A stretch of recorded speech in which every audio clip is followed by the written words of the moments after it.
49th and I still believe that Rogers Park, as well as Edgewater and Westridge, which are also within the 49th Ward boundaries, are still a great neighborhoods to live in. You know, and I've been Alderman 16 years, and 16 years ago, our neighborhood was very diverse, and it's very diverse today. But 16 years ago, there was a real question in a lot of people's minds about whether a diverse neighborhood like the 49th Ward could be a successful neighborhood, a neighborhood that one could be proud of. We had a lot of challenges then. We have a lot of challenges now. Back then, we had a rising crime rate. We had crumbling infrastructure. We had schools that were really failing our children.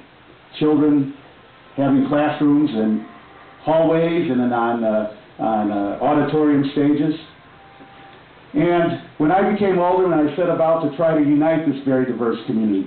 A community where you can knock on any door or ring on any doorbell and not know for sure until that person answers the door the racial or ethnic makeup of that person or their religious beliefs. It's a great neighborhood, and we want to protect that diversity. Well, 16 years ago, when I became elected Alderman, I wanted to do something a little bit different than engage in the old, tired rhetoric about crime. Yes, we need to get tough on criminals. Yes, we need more police on the street. No one is going to argue about that. But that kind of rhetoric wasn't solving our problems.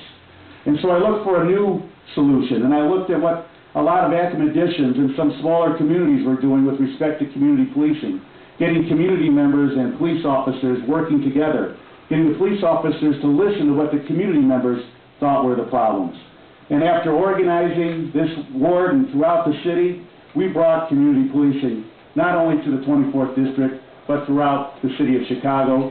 And while there are many reasons that we have been able to enjoy a very deep decrease in the rate of crime, community policing clearly, according to most academicians, played a role in the 49% decrease in serious crime that this neighborhood has enjoyed over the last 16 years.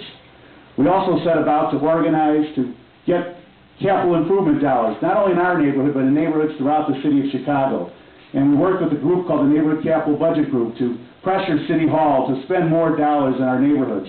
And as a result, not only the 49th Ward, but wards throughout the city got menu money, over $1 million, $1.3 million a year that we can use for new streets and sidewalks and streetlights and other infrastructure repairs. We had a public library that was literally a storefront. And today we have a public library that was one of the best branch libraries anywhere in the city of Chicago. We have 2 new schools, 2 school additions.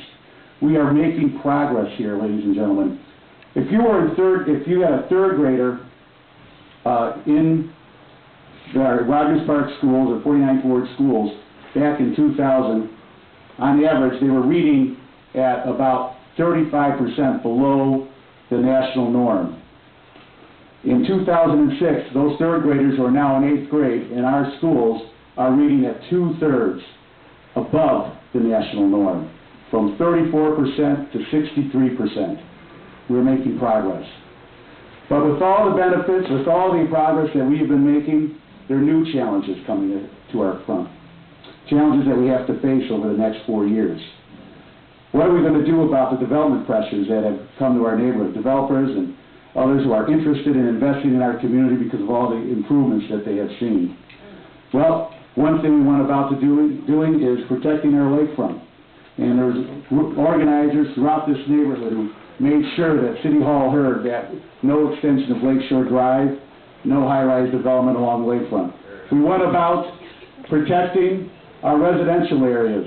And we were the only ward in the city to engage in a comprehensive planning process that downzone large areas of our residential areas to prevent rampant development and overdevelopment. We worked very hard to also provide for affordable housing. We are going to preserve the economic diversity of our neighborhood. We simply have to provide and preserve the existing affordable housing and provide more affordable housing. And hopefully in the discussion tonight, in this debate, we will talk about that very important issue. It has been a great pleasure representing this community.